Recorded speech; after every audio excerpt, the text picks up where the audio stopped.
رسول اللہ صلی اللہ علیہ وسلم نے فرمایا، تم میں سے کوئی شخص ایماندار نہ ہوگا جب تک اس کا والد اور اس کی اولاد تمام لوگوں سے زیادہ اس کے دل میں میری محبت نہ ہو جائے۔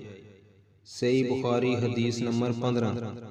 مومنو، اللہ سے ڈرو جیسا کہ اس سے ڈرنے کا حق ہے، اور مرنا تو مسلمان ہی مرنا، اور سب مل کر اللہ کی ہدایت کی رسی کو مضبوط پکڑے رہنا اور فرقے فرقے نہ ہو جانا، اور اپنے اوپر اللہ کی اس مہربانی کو یاد رکھنا جب تم ایک دوسرے کے دشمن تھے تو اس نے تمہارے دلوں میں الفت ڈال دی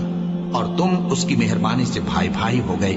اور تم آگ کے گڑھے کے کنارے تک پہنچ چکے تھے تو اس نے تم کو اس سے بچا لیا۔ اس طرح اللہ تم کو اپنی آیتیں کھول کھول کر سناتا ہے تاکہ تم راہ راست پر رہو۔ جن لوگوں نے اپنے دین کے حصے بکھرے کر لیا اور خود بھی کئی کئی فرقے ہو گئے، ان سے تم کو کچھ کام نہیں،